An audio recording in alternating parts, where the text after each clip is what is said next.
ואני שמח לארח אתכם כאן בהיכרות הראשונית עם הרת.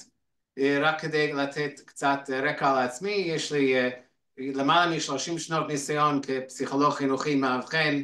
נדבר על זה קצת יותר בהרחבה, אבל לא יותר מדי, על הרת והגרסאות השונות של הרת, אבל אני יכול להגיד שיש לי למעלה מ-20 שנות ניסיון עם כל הסדרות והגרסאות השונות של הרת, ואני שמח שאנחנו מביאים את זה לתוך החברה הישראלית, ונדבר שוב פעם על הכלי כולו.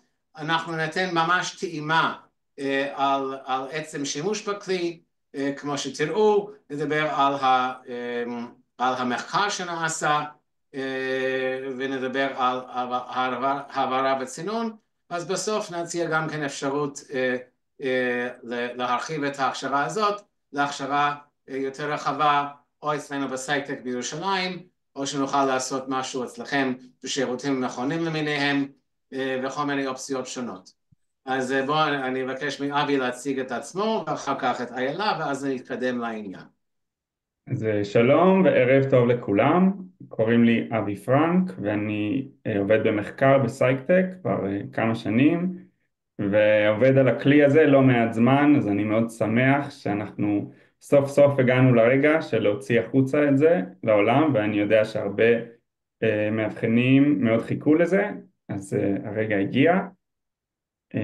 ובהכשרתי אני פסיכולוג בהתמחות התפתחותית בתוך ההכשרה, ואיילה מוזמנת להציג את עצמך. שלום, ערב טוב, אני איילה. אני מתחברת לכל מה שאבי אמר עד כה על ההתרגשות על ההוצאה של הכלי. אני עוזרת מחקר וגם הייתי נסיינית במהלך האיסוף נתונים, ובמקצוע שלי אני קלינאית תקשורת. בנוסף, מה רצית להגיד? סליחה, פול. רציתי להגיד שהיה גם כן שיאנית בזה שהיא העבירה, יכול להיות הכי הרבה, או קרוב להכי הרבה. העברתי לא מעט, כן. רציתי גם לומר שלאורך הוובינר אתם מוזמנים לשאול שאלות בצ'אט בכתב, אני אעבור על זה, ובסוף אנחנו נתייחס לשאלות שלא קיבלו מענה לאורך הוובינר. זהו. בסדר. אז מה בתוכנית היום? אז שוב פעם, זה יהיה טעימה, אני אתן קצת רקע היסטורית על הכלי, סקירה על על השימושים השונים שיש בכלי, מבנה המבחן ונהלי העברה, ויישומים שונים, שזה החל מפסיכולוגיה חינוכית, וחלק גם כן בפסיכוגריאטריה, שאני ארחיב על זה קצת כמובן בהמשך. אוקיי, אז רק קצת רקע, הרת התחיל ב-84, למעשה התחיל עוד קודם, אבל הרת R שהיה ב-84,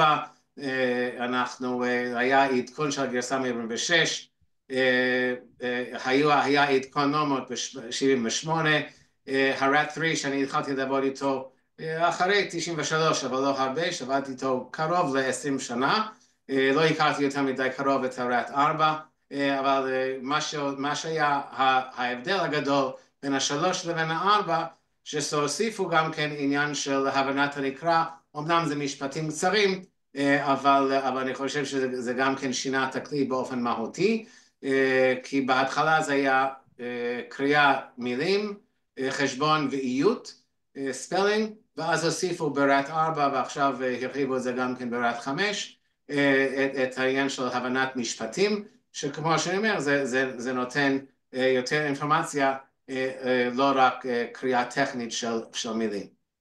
אוקיי? מה שאנחנו אוהבים בכלי זה שהוא יעיל ופשוט להעברה. זה מעריך את ממינות היסוד באופן מתוקף.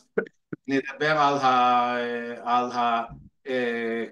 על הכלי, על התכנון, אבל זה באמת, יש לנו נורמות של קרוב ל1,000 אנשים ונשים, ילדים וילדות, זה בודק קריאה של אותיות, צירופים ומילים, יש לנו גם כן איות נכונה או לא נכונה, חשבון 4 פעולות חשבון עד 4 ביומטריה וקלקולוס, והשלמת משפטים, שזה אומדן, אומנם מצומצם, אבל אומדן של הבנת הנקרא.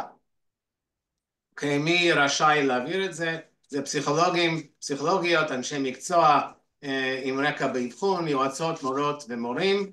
הגילאים זה מ-5 עד 65, 65 זה כי פשוט לא היה לנו אחרים שהיו בתוך המדגם, אבל לדעתי אפשר גם כן להעביר את זה לאנשים מבוגרים מזה, ונדבר על השימושים גם כן בגילאים האלה.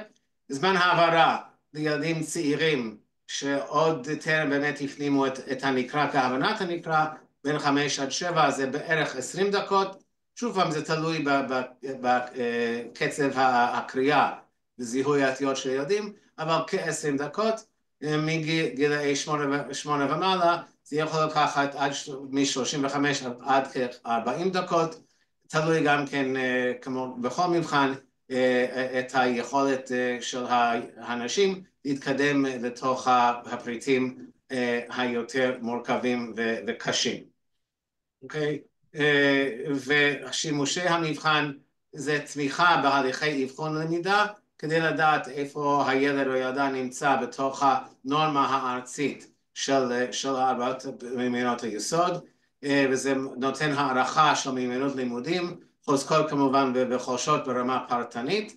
מה שנחמד בחלק מן המבחנים, זה מאפשר גם כן העברה קבוצתית, שזה יעזור למורים ומורות לעשות מיפוי כיתתי וגם כן בית ספרי. כמובן גם כן בכל המבחנים, בכל תת המבחנים, ניתן יהיה לעשות גם כן מיפוי כיתתי, כאשר אנחנו בודקים את כל תלמיד ותלמידה בתוך כיתה, כדי לזהות תחומים שהילדים מתקשים והילדים מצליחים, ולבנות מין קבוצות למידה כדי לעזור למורות ולמורים לעזור לילדים להתקדם. זה אפשר לעשות תגובה להתערבות, שזה משהו בעינינו מאוד מאוד חשוב בסייק-טק, response to intervention, כלומר אני יכול לתת את המבחן הזה למשך אחרי 3 חודשים, כדי לראות, אוקיי, אז אני זיהיתי ילד או ילדה שמתקשה לקרוא, אז עשיתי איזושהי התערבות, אני יכול לחזור ולבדוק האם ההתערבות שלי קידמה את התלמיד או לא, ואם כן, אז באיזה מובנים ואיך אני יכול להשוות את זה ולהשפיע על המשך. וכמובן גם כן לגיל הזהב אנחנו יודעים שבעיקר קריאת מילים יש לו התאמה די גבוהה עם היכולת הפרימורבידית. כלומר, אם יש לנו גבר או אישה עם איזשהו סוג של דמנציה או ירידה קוגניטיבית, אם אני מעביר את עיקר את קריאת המילים, זיהוי אותיות וקריאת מילים, אני יכול לקבל תמונה שמה היה מצבו או מצבה, עוד טרם שהיה איזשהו מפגע או אלצהיימר או דברים כאלו, וגם כאן אני יכול להשוות בין זה לבין הקריאת משפטים, שהפער הזה יכול להעיד במובן מסוים על הפגיעה שכבר התרחשה מאז פרוץ המחלה או מאז האירוע המוחי, כדי לראות עד כמה הקריאה נשארה, או קריאה טכנית נשארה באיתנה, לעומת הבנת הנקרא, שזה מושפע יותר מדברים קוגניטיביים אחרים.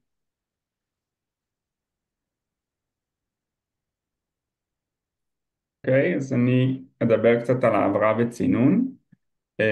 העברה, בעתיד יהיו 2 גרסאות, כרגע יצאנו לאור עם הגרסה הידנית של הדף ונייר, עם הלוחות שמודפסים ושאצלכם מול העיניים, ואנחנו עובדים על פיתוח של גרסה דיגיטלית, שתאפשר להעביר חלק מהמבחנים באופן דרך מחשב מקוון, ולגבי הצינון, כפי שעכשיו המוצרים של סייק-טק, הצינון הוא דיגיטל בלבד, וזה גם מאפשר לכם דיוק בנתונים, משתמש בנורמות באופן פשוט וקל, ועושה גם את כל הניתוחים הנוספים שלפעמים לא מגיעים אליהם, כאן התוכנה עושה את זה באופן אוטומטי ומהיר, ואני אדבר על זה גם בהמשך.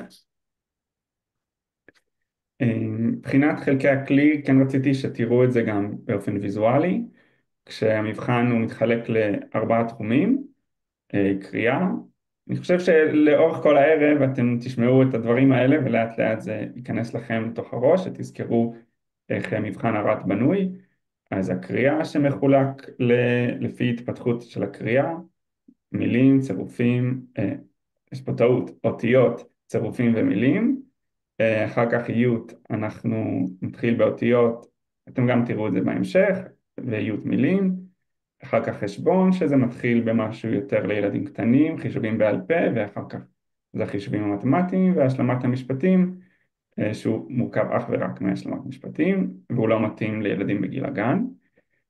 וגם מבחן הרת מאפשר איזשהו ציון מורכב של אינדקס קריאה, שלוקח בחשבון גם את תת המבחן של קריאה, וגם את תת המבחן של השלמת משפטים, והוא מייצר לכם אומדן של התחום הזה.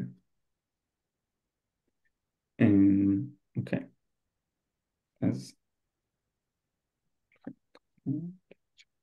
אז אני אדבר קצת על קריאה, או שפול זה אתה אולי תגיד?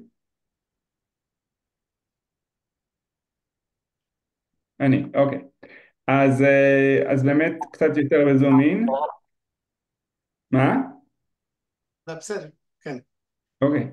אז באמת בזום אין על קריאה, יש לנו את הזיהוי אותיות, ואחר כך פה זה נכון, צירופי אותיות ומילים, זה משהו שאגב הוספנו במבחן העברי, כי במבחן האמריקאי אין את החלק הזה של צירופי אותיות, הם קופצים ישר מאותיות למילים, אבל הקריאה בעברית היא יותר הדרגתית, שבו הנבדק צריך לקרוא בקול רם את הרשימה שמולו, והחלק של השלמת משפטים, הוא בעצם נסמך, הנבדק קורא איזשהו משפט, קורא את זה בשקט לעצמו, ויש איזושהי מילה שהיא חסרה, והוא צריך להגיד אותה בקול רם, וזה בעצם דורש ממנו גם לא רק לקרוא את המילים ואת האותיות נכון, גם לזהות את המשמעות של המילים כחלק מרעיון גדול יותר של המשפט, שהרעיון במשפט מנסה להעביר.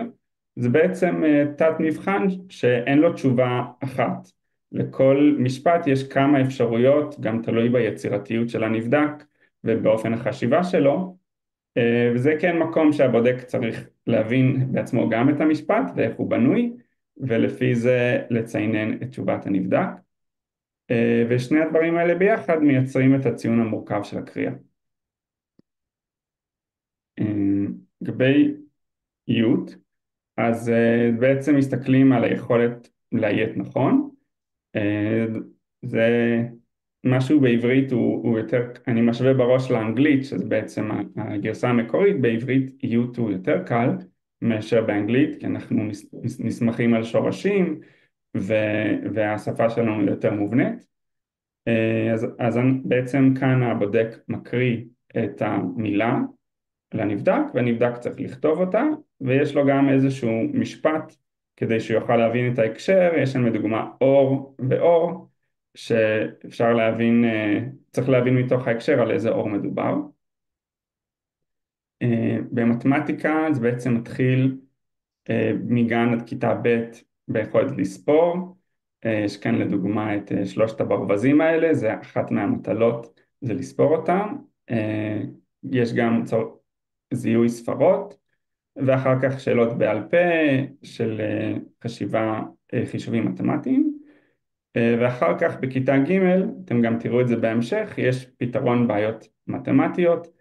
הנבדק מקבל דף כזה בגודל של A4, ויש לו רבע שעה, והוא צריך לעבור ולענות כפי יכולתו.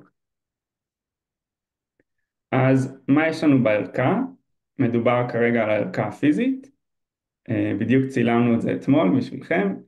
אז נשען על הקיר מאחורה, אפשר לראות את הערכה במלואה, והיא בעצם מורכבת ממדריך, שהוא לא בעברית, מהדפי רישום שמחולקים לשניים. יש את הדפי רישום של קריאה, איות וחשבון, ויש את הדפי רישום של השלמת משפטים.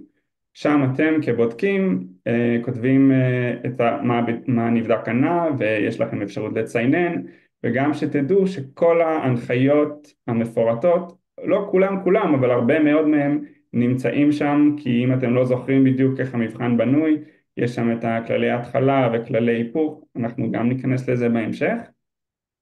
יש את החוברות תגובות, זה בעצם הדפים הריקים שנותנים לנבדק, שם עונים את התשובות שלהם, ויש את הלוחות, שזה בעצם דפים שמשתמשים בהם שוב ושוב לאורך זמן, זה לא חומרים מתכלים, של איות, קריאת מילים והשלמת משפטים. איילה, לפני שאת מתחילה, אני רוצה להגיד, אני לא אענה לשאלות שאני ראיתי, אבל חשוב מאוד לדעת שזה חלק מאבחון כולל, לא הייתי קורא לזה, הייתי קורא לזה מבחן סינון. זה יוצר את הבסיס, האם אני צריך לבדוק הלאה, או האם זה באמת, האם הילד או ילדה מתקשה או לא מתקשה. אז שוב, חלק מהשאלות שאלו, כבר יקבלו תשובות בהמשך. אוקיי, איילה. אוקיי, אז אני אמשיך. אני יודעת שהרבה מכם כבר יש לכם הרבה ניסיון באבחון ומאוד מנוסים בזה, אבל כן חשוב רק להתייחס גם ליצירת אווירה אבחונית ורפור. אז כמובן שאנחנו נבחר מקום שמתאים לבדיקה, מקום שהוא שקט, שבלי הרבה הפרעות. אנחנו לא רוצים שיהיו רעשים, אמבולנסים שעוברים או רעשים במסדרון, במקום שאנחנו מניחים שלא ייכנסו אליו. חשוב להשאיר את הטלפונים, שלא יהיו רטט תוך כדי המבחן, גם שלך וגם של הנבדק. אבי, אתה יכול להעביר. צריך לדאוג למקום נוח, עם כיסאות, שולחן, כלי כתיבה וכל החלקים של האבחון. וליצור קשר אבחוני, את הרפור, אפשר להסביר את הסיטואציה לילד, לעדכן את הנבדק מה צפוי לו, לתת לו את ההוראות, עכשיו אני אקריא את המשפט, ואז אני אגיד את המילה, ואז אני אגיד את המשפט שוב, וכולי, ולדאוג שלנבדק ברור מה יתקיים עכשיו באבחון.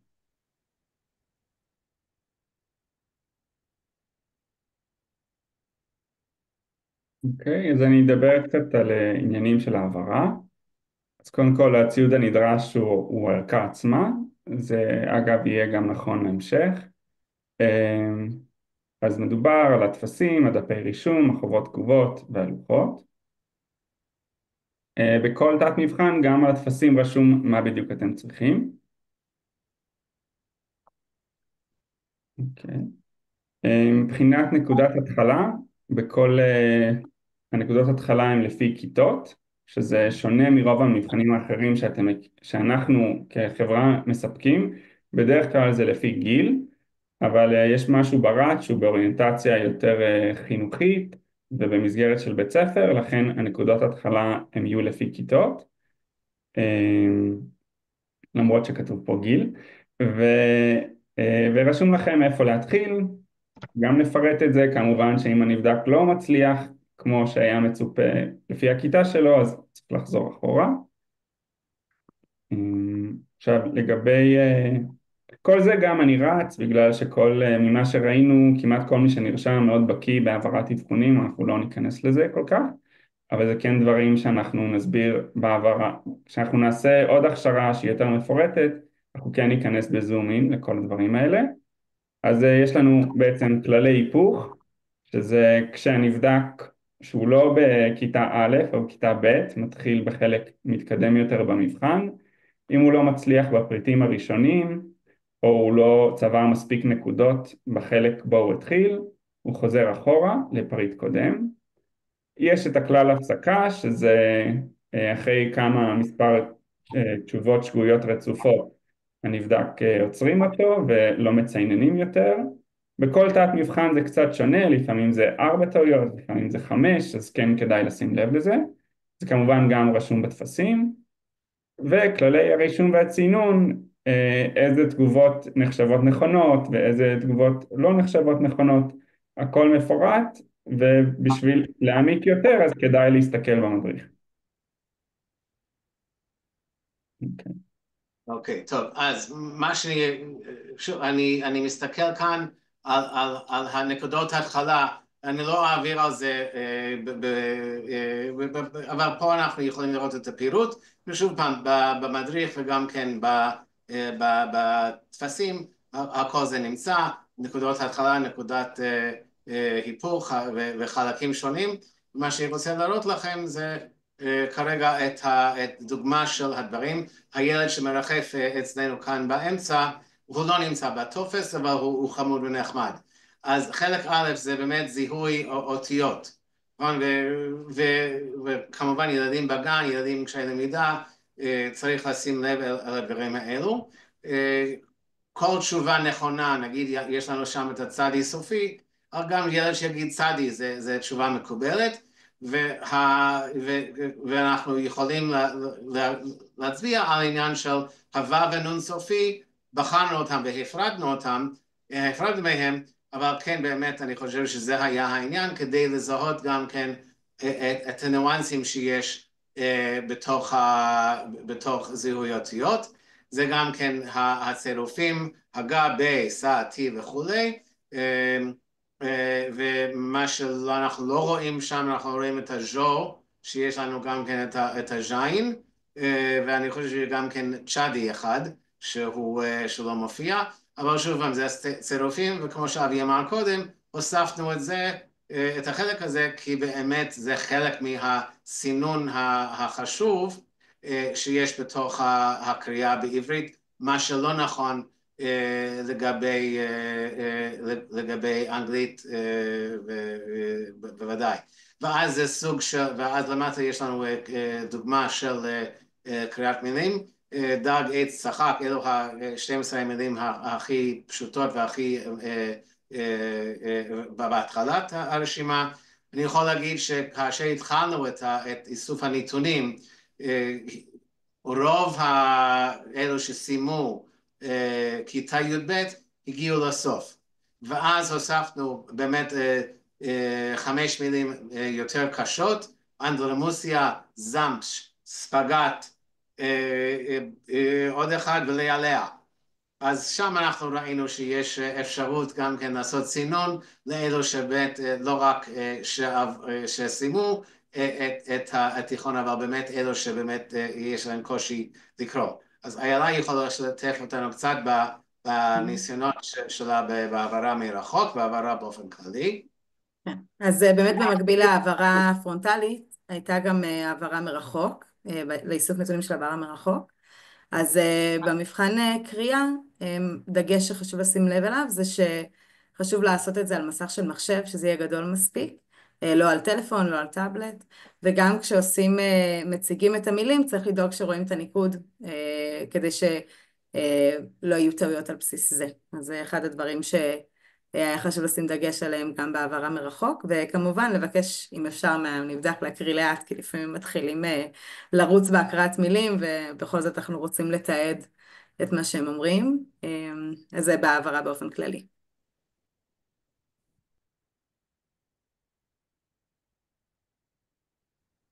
אוקיי, אני אדבר גם קצת על איות.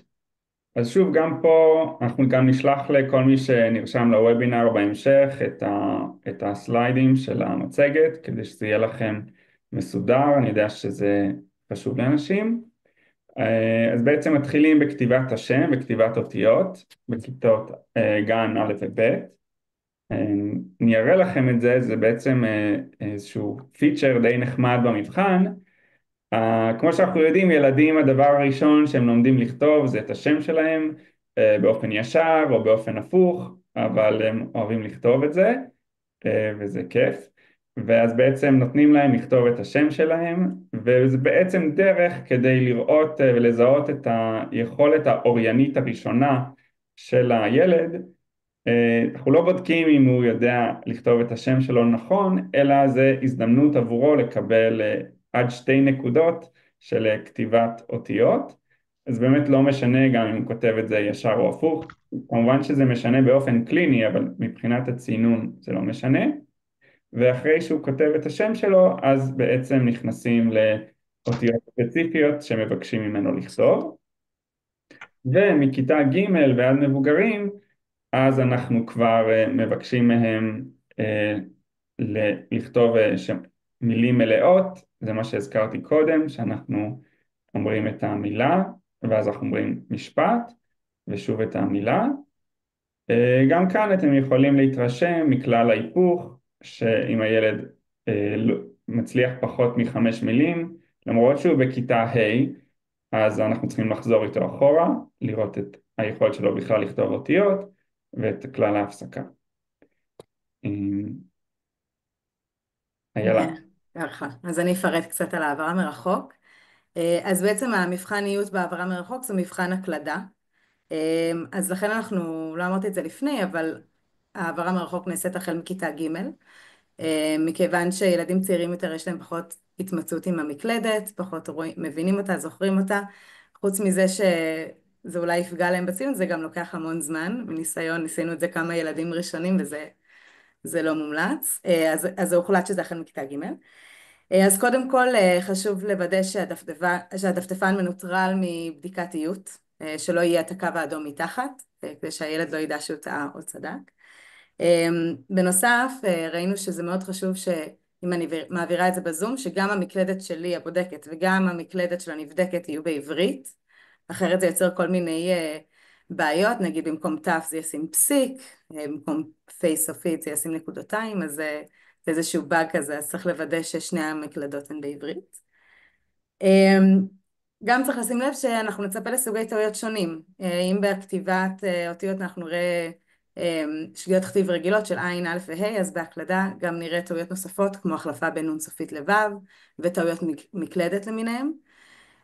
בסוף זה עדיין יחשב טעות אם הילד משאיר טעות במקלדת, טעות מקלדת בתוך התשובה הסופית, וזה בין היתר כי אנחנו בודקים גם בקרה, ואם הילד רואה שהוא עושה טעות ולא מתקן את עצמו, אז זה עדיין נחשב כשגיאת כתיב, וזה עדיין מוריד מהצינון של התת מבחן.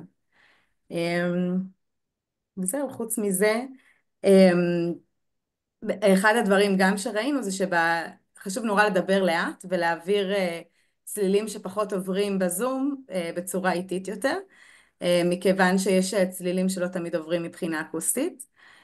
כן, בתת מבחן הזה, כמו שאבי אמר, אז אומרים קודם כל מילה, ואז מכניסים אותו לתוך משפט, ואז את המילה שוב. אז בדרך כלל הקונטקסט כן עוזר להשלים את המידע. אבל נגיד אותיות שורקות כמו סמך, שין וצדיק, הם לפעמים לא עוברים טוב בזום, אז זה גם עוד נקודה. אוקיי, אז עכשיו נדבר קצת על חשבון, שהוא בעצם מתחיל בחישובים בעל פה. יש לנו כאן את הנבדק שלנו המודפס, שסופר את האצבעות שלו, וסופר את הברווזים, שכבר ראיתם קודם. ומכיתה ג' והלאה, זה בעצם מה שאמרתי קודם, זה איזשהו דף של A4 עם 40 שאלות, מתחילים מאוד פשוט ומסתיימים מאוד קשה, ויש לו נבדק רבע שעה לבחור קירות עיניו על מה הוא רוצה לעבוד, מה נראה לו שהוא יצליח, ובסוף עוצרים אותו או שהוא עוצר את עצמו ומציינים לפי זה. כן, שמנו פה כמה דוגמאות. אז לדוגמה בחלק א' חישובים בעל פה, אחרי החלק של הזיהוי ספרות והספירת ברווזים, אז אנחנו גם טוב, בעצם כאן אפשר לראות את ההסברים לבודק לגבי ספירת ברווזים וזיהוי ספרות, ובצד שמאל אפשר לראות טעימה מתוך החלק השני של השאלות האריתמטיות יותר, אבל אני מבטיח לכם שזה הולך ונהיה יותר קשה. יש שם גיאומטריה וקלקולוס ודברים מעטים הנבדקים שהצליחו בהכל מתוך המדגם של 1000. איילה. אוקיי, אני אוסיף. נראה לי אחד האתגרים הכי גדולים במבחן הזה מרחוק, זה בעצם לוודא שהילד או הנבדק לא מרמים במבחן הזה, שהם לא משתמשים במחשבון, שהם לא מחפשים בגוגל או משהו כזה. אז זה שם איזושהי נקודה בתור מי שבודק מרחוק, לנסות לשים לב, נגיד אם הילד, מותר לו לכתוב על דף בצד, אז לראות אם הוא לא כותב וגם לא מקליד, אז מה הוא כן עושה? אולי הוא מחפש תשובה במחשבון או באינטרנט, אז כן נשים לב לדברים האלה. חלק מהזמן ניסינו אולי לכוון את המצלמה על האצבעות של הילד על המקלדת, שזה גם לפעמים דרך אחת להתמודד עם זה. ועוד משהו זה, אם יוצא לכם לעשות ילד אחרי ילד, שזה כן קרה לי במהלך האיסוף נתונים, אז לשים לב שהמשטח נקי והתשובות לא... מכיוון שיש שם דף לפני שהנבדק הראשון כותב על הדף, אז צריך לוודא שהדף הזה כבר לא שם כשהילד הבא מגיע, כי אחרת יש לו את התשובות. זה קרה לי פעם אחת בעברת המבחן מרחוק, שאחד הילדים מסתכל עליי ואומר, יש לי פה את כל התשובות, ואז... הוא היה ילד טוב, הוא אמר לי, אז אמרתי לו לפנות את זה, ואז זה היה בסדר, אבל סתם אנקדוטה.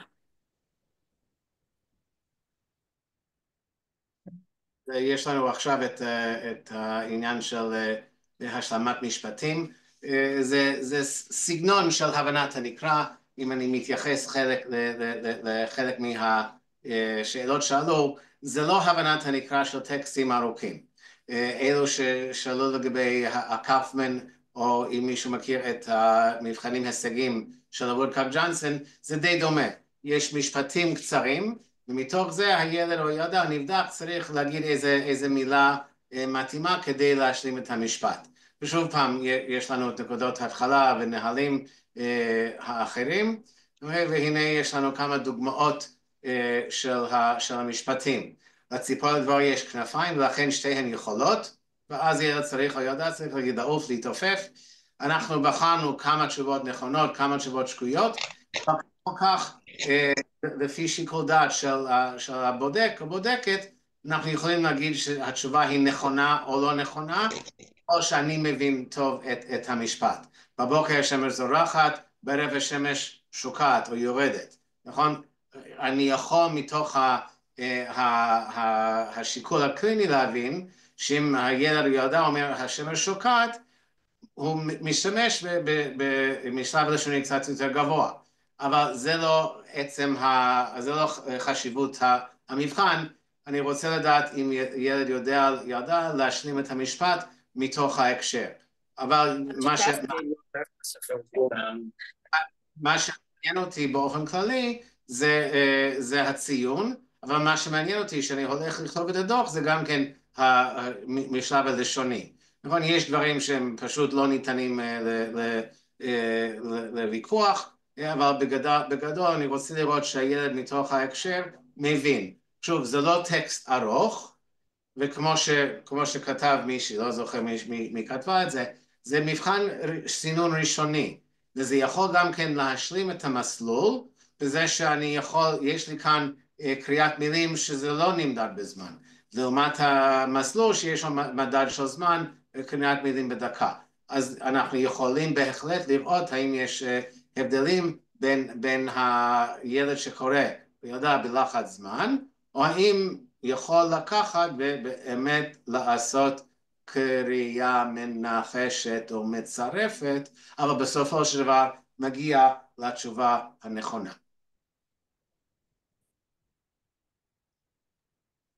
אוקיי, לי אין יותר מדי להוסיף מבחינת העברה מרחוק. אני רק אומר שבאופן כללי זה מבחן ארוך, הילדים מתעייפים ממנו קצת, אבל בסוף מגיעים לסוף. כן חשוב לזכור, כשעושים בעברה מרחוק, אז יש את הרשימה של כל השאלות, אז באיזה שלב צריך לשים לב שמגיע לסוף כדי לגלול לו למטה, סתם משהו טכני שלפעמים מתוך הרצף לא שמים לב שהוא הגיע לסוף. זהו.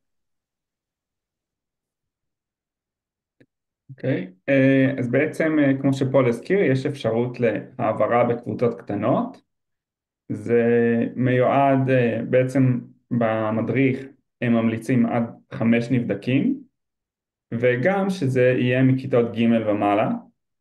אז זה לא סיטואציה שכל הכיתה מקבלת את הדף, או לפחות זה לא מומלץ, ומדובר על החלקים שבהם הנבדק יכול, או בחשבון לדוגמה, שהנבדק החלק השני, שהוא מקבל את ה-40 שאלות ויש רבע שעה, ואפשר לעבוד באופן עצמאי, ותפקיד הבודק זה בעצם לראות שכולם פועלים כמו שצריך ולא מעתיקים אחד מהשני, ואז בעצם איך שזה בנוי, שזה באופן פרטני חלקים האחרים מועברים ומכנסים את מספר הנבדקים, לדוגמה במקרה של הערכה של כיתה או של קבוצה מסוימת של הוראה מתקנת, הם יכולים לעשות את החלק הזה ביחד. ובאיות, כאשר הבודק מקריא בקול רם כל פעם את המילה ואת המשפט ואת המילה, אז הנבדקים יכולים לרשום כל אחד עבור עצמו. עכשיו אני אדבר קצת על הפיטק. אז כמו שאמרנו, יש העברה דיגיטלית שהיא עדיין תחת בנייה, וכרגע הצינון של המבחן הוא בפיטק וזה כבר קיים. ככה זה נראה אחרי שלוחצים על כל הכפתורים ומגיעים אל האזור של הצינון. זה בעצם מאוד פשוט, מכניסים את ציון הגלם המלא, כלומר חלק א' ועוד חלק ב' ועוד חלק ג', כל זה ביחד הוא ציון הגלם של קריאה. אתם מזינים את זה לשם. אגב, המערכת לא תאפשר לכם להזין ציון שהוא לא חוקי, אז זה דווקא תומך גם כבר ברמה הזאת. ויש את ארבעת התת-תחומים. עכשיו, המבחן לא מחייב להעביר או למלא את כל התחומים כדי לקבל דוח, כי כל תחום הוא גם עצמאי עבור עצמו, אבל הציון המורכב של קריאה אי אפשר יהיה לקבל אותו אם לא מזינים גם את קריאה וגם את השלמת משפטים, ואז שתדעו. מה עוד?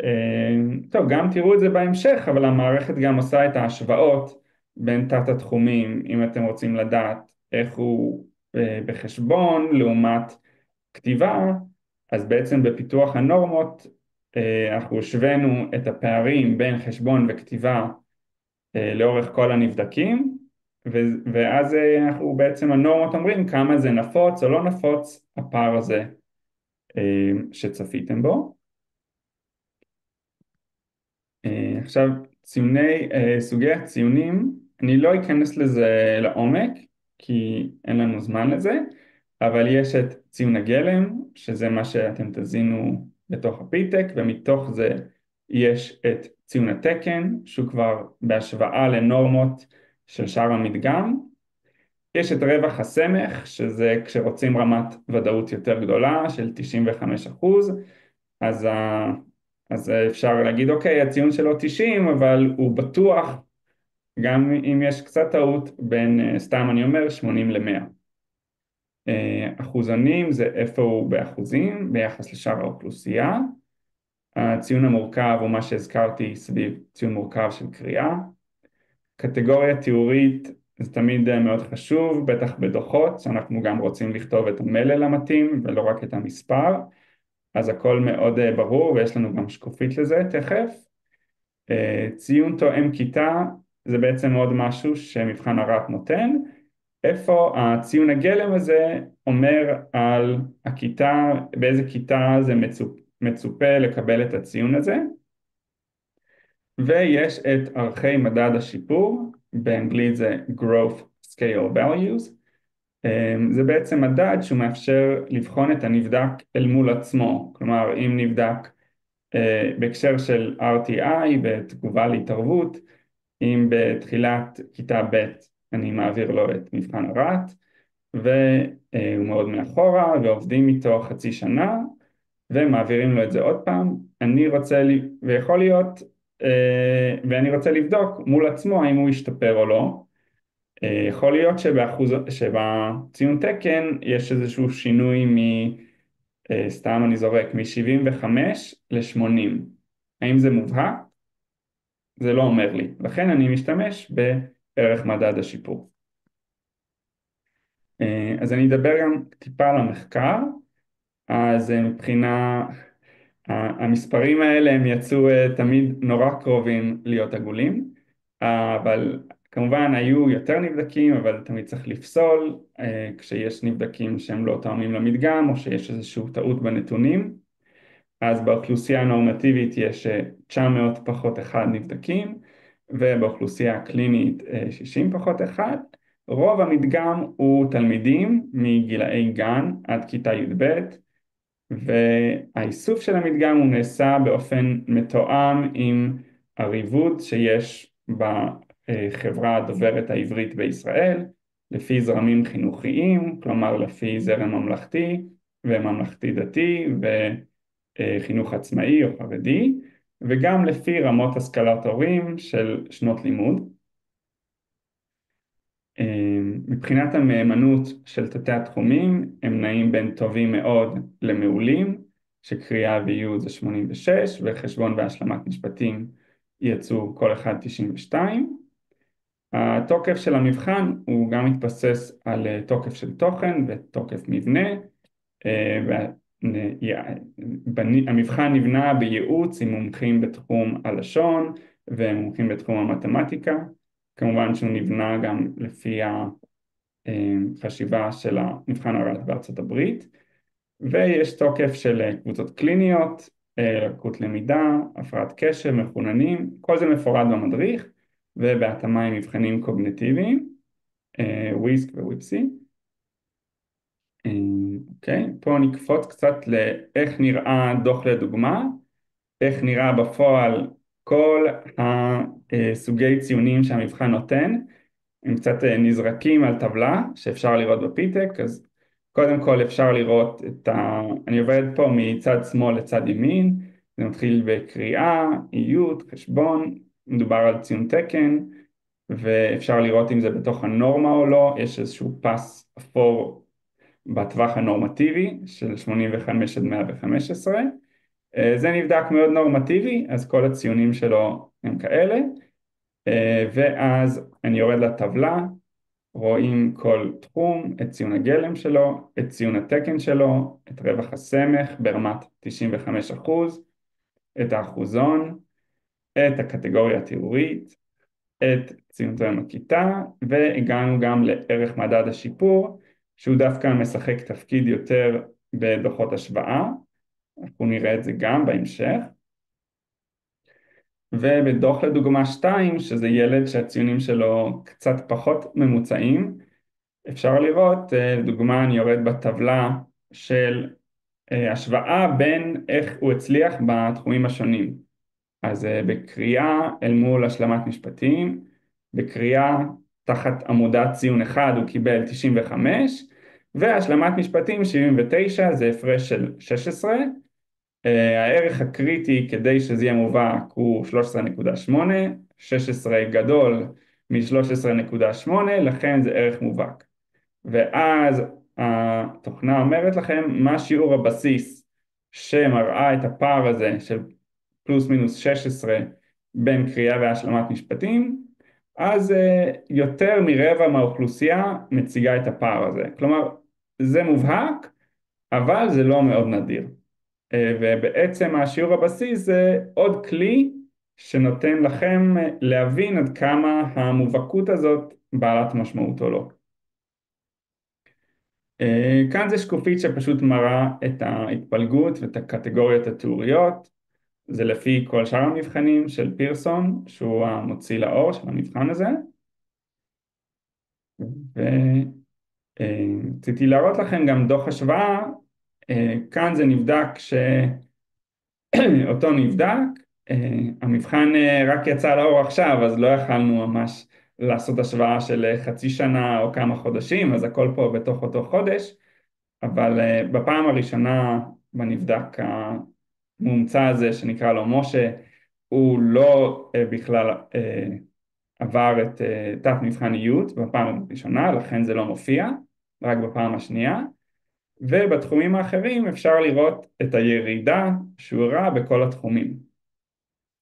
ואז אני סקרן האם הירידה הזאת היא בכלל מובהקת, ואני יכול לראות בשורה האפורה אל מול השורה הירוקה, ולהשוות בין נבחי הסמך של ערך מדד השיפור. אני מדבר על הטור הכי שמאלי, וסתם בשביל הדוגמה כאן בקריאה אפשר לראות שהטווח של ה-95 זה 529, עד 547, לעומת השורה מתחתיו, שזה מתחיל ב-545 ומגיע עד 593.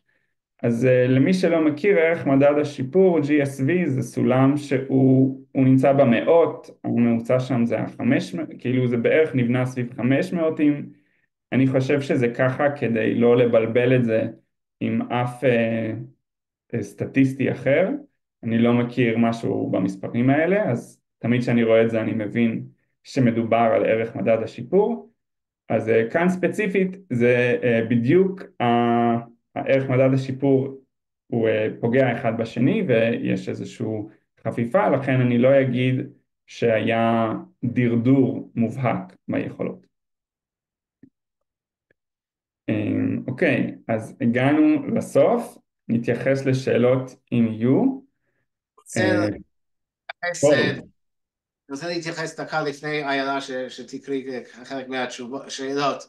אני כן רוצה להתייחס למחקר שאנחנו בדקנו, הרי אנחנו התחלנו את כל הבדיקה הזאת במהלך הקורונה, למעשה חצי שנה, התחלנו עם סטודנטיות ועם בודקים ובודקות אחרים בספטמבר 19, ואז העולם נסגר.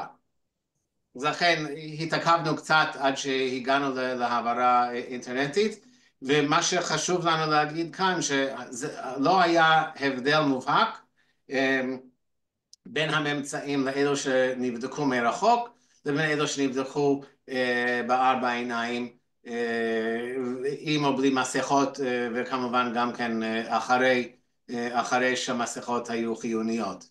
איילה, אני זוכר שאת אמרת שהיה איזה קצת יתרון לאלו שנבדקו מרחוק, אבל לא היה יתרון מובהק, נכון?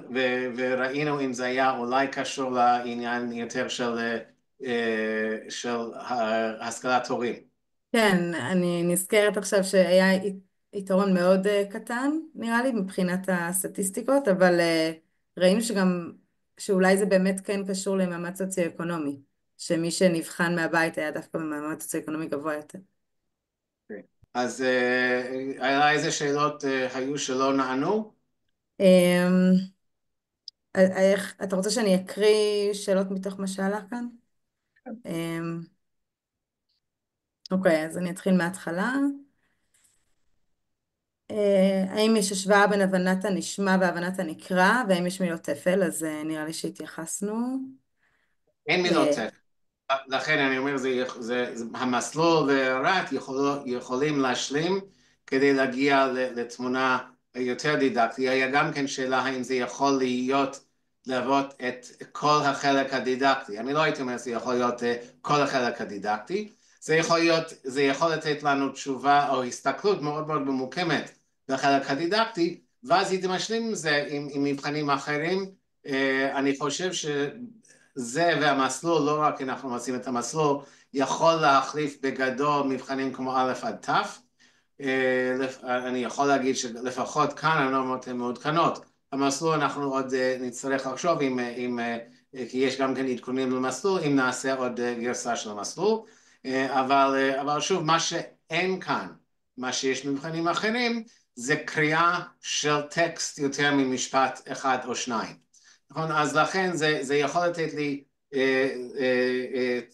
איזשהו חתך יעיל כדי להבין מה עוד צריך לבדוק, אבל אין לנו את המילות תפל ואין לנו את הקריאת טקסטים.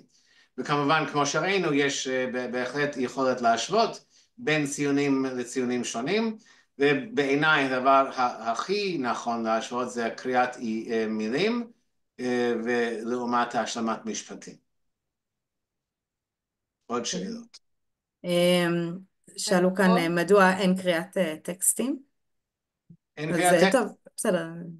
אין קריאת טקסטים, וגם כן אנחנו נאמנים למקור של פירסון, מה שהם הוציאו את זה, אלו הדברים שהם קיימים. האם הגרסה הדיגיטלית של המבחן יהיה בפיטק? כן. אז יהיה. אתה רוצה להתייחס, אנחנו מקווים שמתישהו בין פסח לשבועות יצא הגרסה הדיגיטלית ממש, ואנחנו, בסדר, אנחנו עובדים על זה, וגם כן נוציא איזשהו בנר על הפיטק, במיוחד לאלו שמשתמשים בפיטק כדי לציין את זה שצריך, אז אנחנו נראה גם כן את המודעה מתי שזה מוכן, וסוף פעם זה יהיה מאוד אינטראקטיבי, זה לא יהיה לגמרי בלי paper, אבל זה יהיה paperless, או less paper. כן, אנחנו עובדים על זה עכשיו, כשתהיה לנו איזושהי גרסה ראשונית, מה שקוראים לו בטא בעולמות של תכנות, אנחנו גם נריץ את זה עם קבוצה מצומצמת של קלינאים כדי לקבל משוב ולדייק את זה כמה שיותר. אם מישהו כאן מעוניין להיות בשלב הראשון של הבודקים שנחשף לזה, אז אתם מוזמנים לכתוב לי. תכף, אני עושה ספוילר, אנחנו תכף נדבר על המחקר הבא, אז המייל שלי יופיע שם. שאלו אותי גם על קבלת ההקלטה, אז כל מי שנרשם לוובינר יקבל את הלינק להקלטה בימים הקרובים, אחרי שנקבל אותה. היה כאן שאלה על בעצם על הערך המוסף של המבחן הזה ביחס למבחנים אחרים, כמו מבחן מסלול או א' עד ת'. אז אני חושב, ערך מוסף אחד זה הרבה יותר קצר. א' ות' יכול לקחת הרבה יותר זמן. אני חושב, ערך מוסף נוסף, זה שאני יכול לעשות מיפוי בכיתה, מה שדיברתי בהתחלה, מה שאני לא יכול לעשות במבחנים אחרים. אני בהחלט יכול, וזה אני יודע שמשתמשים בגרסה באנגלית ובספרדית, בארצות הברית, כדי לעשות בדיוק זה. מורה יכול לקחת אפילו מבחן אחד, קריאה, או מבחן אחר, השלמת משפטים, להעביר את זה לכלל התלמידים בכיתה, ואז ליצור קבוצות של עבודה בתוך הכיתה, מה שלא נכון לגבי מבחנים האחרים שיש היום בשוק בארץ בעברית. אז אני יכול לעשות את הערך המוסף הזה. ושוב, בגדול אני חושב שהיעילות והנורמות המעודכנות נותן ערך מוסף גדול על דברים אחרים שהם קיימים ומתרוצצים בשוק, כי זה באמת מבחן חדש ונורמות ממש מעודכנות. שאלה נוספת שעלתה, זה אם אפשר להשתמש במבחן הזה לחלק הדידקטי של האבחון הפסיכודידקטי. שוב פעם, זה יכול להיות חלק מהחלק הדידקטי. הייתי אומר אפילו ככה, אני השתמש בזה במספר אבחונים לאחרונה, וככל שהילדה או הילד הגיע לצינון מעל ממוצע ומעלה על כל המבחנים האלו, ולא היה לי חשש למשהו אחר, יכולתי להגיד שהמיומנויות האלו תקינות. בכל זאת אני כן העברתי חלק מהדברים, נגיד בתפקודי שפה, את שיום, שזה ממסלול, שגם כן שטף מילולי ושטף סמנטי, מילים במם ובעלי חיים בדקה, אז אלה דברים שאני כן הייתי אומר שחייבים כדי להשלים את החלק הדידקטי.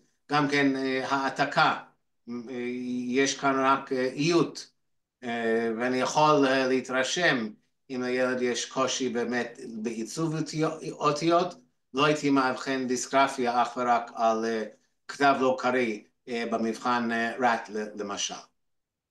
וזה יכול להיות חלק, לדעתי חלק חשוב, כדי לשלול את הקושי, את הקשיים הדידקטיים, אבל לא הייתי משתמש בזה כדי לאבחן באופן בלעדי. אוקיי, אז עוד שאלה שנשאלה פה זה על מה מקבלים בקניית המבחן ומה כלול בערכה. אז יש את הפירוט בערכה, וגם כן אנחנו נותנים לאלו שאין להם פיטק, אנחנו נותנים הרשמה חינם לפיטק ו300 קרדיטים, אלה שכבר קיימים אצלנו במערכת יקבלו 300. אני רוצה להגיד, אנחנו אמרנו 45 דקות, ידענו שנגלוש לפחות שעה, אני אגיד שיש לנו עכשיו מחיר מבצע או השקה עד פסח, שזה בעוד שבועיים, believe it or not, אז עוד שבועיים יש לנו פסח, אז זה 10% הנחה, אז זה 1,180 שקלים, במקום 1,300 שקלים, כמובן לא מע"מ, אז זה מחיר עד פסח, מחיר ההשקה עד פסח, ואנחנו נשמח לראות אתכם בין המשתמשים בכלי. איילה, האם יש עוד שאלות חשובות? כל השאלות חשובות. סתם, היה כאן הרבה שאלות על נורמות, אבל נראה לי שדיברנו הרבה על זה. יש כאן שאלה אחת, האם יש נתונים על הבדלים בין הנורמות של מבחן לבין הנורמות של קריאת מילים במבחן א' עד ת', ואם יש התייחסות למדד הקצב, קצב. קצב, אין מדד קצב כאן. אנחנו השתמשנו באלף עד ת' כאיזושהי בדיקה של תוקף. שוב, אני חושב שאלף עד ת', בגלל הזמן שנמצא בשוק, אז הנורמות הן קצת יותר, עם הפלין אפקט, קצת יותר מקילות מאשר הנורמות שלנו, אבל זה טיב של מבחן חדש לעומת טיב של מבחן שנמצא בשוק שנים רבות. באופן כללי לגבי הנורמות, אני אומר, המהלך שיש העולמי, זה לשים בגלל עניין של זכויות יוצרים, הנורמות נמצאות אצלנו בפלטפורמה, אנחנו נותנים את כל המידע שקשורה, ושוב פעם במדריך, ויש גם כן גישה לפרק המחקר בפוסטים של פייסבוק ומקומות אחרים, ונוכל גם כן בתוך האתר של סייטק, נוכל לראות את כל פרק המחקר כדי לראות עד כמה באמת עבדנו כדי לעשות את הנורמות, אבל הנורמות נמצאות אצלנו, בעיקר כי מה שראינו שאנחנו השקענו בפרויקט הזה קרוב ל1,000,000 שקלים, וכאשר הדברים התרוצצו עם הכל פתוח, אז זה היה קצת קשה לנו, אני אגיד את זה בצורה מאוד כנה. אז לכן זה, וכמו במבחנים אחרים, וכמו בכל העולם, הנורמות נמצאות אצלנו בפלטפורמה, ואנחנו כמובן נעשה הכשרה כדי להסביר בעומק את הזה, ואני גם כן מזמין אתכם. מחר אנחנו נשלח איזה סוג של משוב, ומישהו רוצה להזמין הכשרה או פרטנית או קבוצתית אצלנו, או אצלכם בשפ"חים או במכונים פרטיים או ציבוריים, נשמח להגיע אליכם כדי לחשוף את טיב האבחונים, וגם כן יכולת להתנסות בעברה בין החברים והחברות. ועכשיו אבי יספר לכם על פרויקט נוסף שאנחנו מתחילים ממש ברגעים האלו. כן, אז דבר ראשון